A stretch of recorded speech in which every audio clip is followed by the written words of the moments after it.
डोंबिवलीमधील सोनारपाडा गावामध्ये बैलांची झुंज लावणाऱ्यांवर गुन्हा दाखल.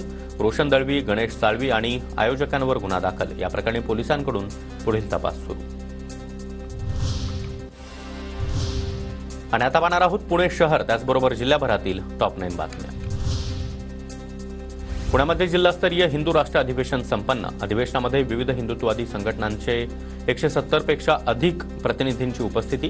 प्रमुख वक्त्यांकडून विविध धार्मिक मुद्द्यांवर उपस्थितांना मार्गदर्शन. वारकरी संप्रदायामधील ज्येष्ठ कीर्तनकार डॉक्टर किसन महाराज साखरे यांचं निधन.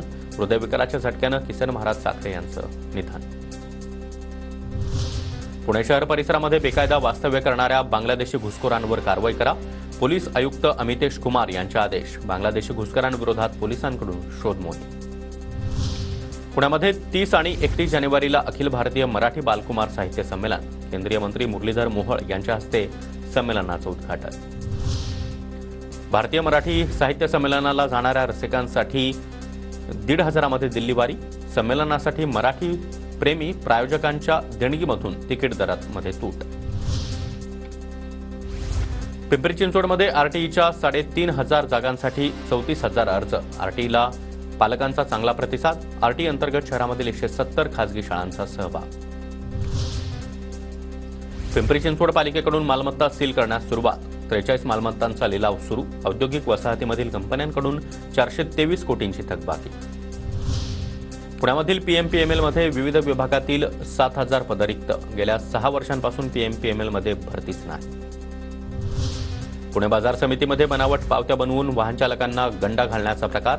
वाहन चालकांना टार्गेट करत 100, 120 ते 150 रुपये उकळले जात असल्याचं समोर.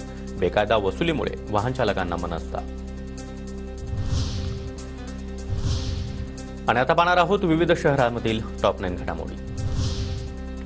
कराडचे नवनिर्वाचित भाजप आमदार अतुल भोसले यांचा भव्य नागरी सत्कार. अतुल भोसले यांच्याकडून राष्ट्रीय पदक विजेत्या खेळाडूंचा गौरव.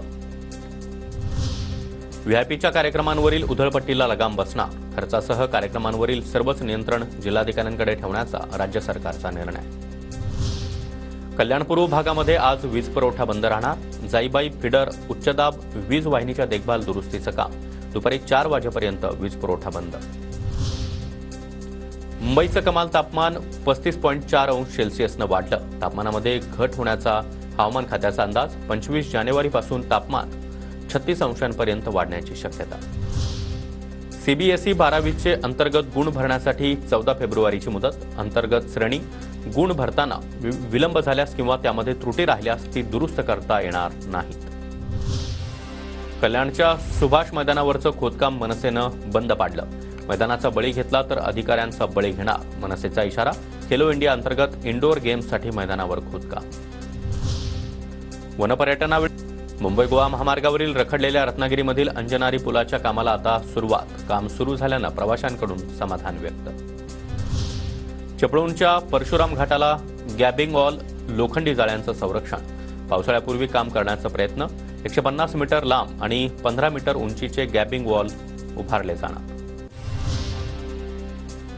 पालघरमध्ये डहाणू तलासरी ग्रामीण भागामध्ये जलजीवन मिशनची योजना त्याची कामं अपुरीच. ग्रामस्थांना पाण्याची प्रतीक्षा.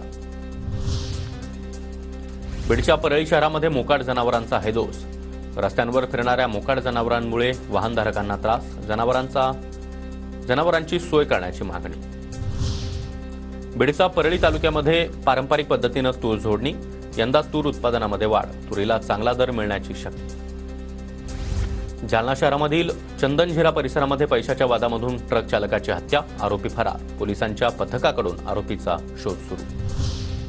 नागपूरमध्ये सायबर गुन्हेगारांकडून महिला डॉक्टरला 13,75,000 गंडवलं. पीडितेच्या तक्रारीवरून बेलतरोडी पोलीस ठाण्यामध्ये गुन्हा दाखल.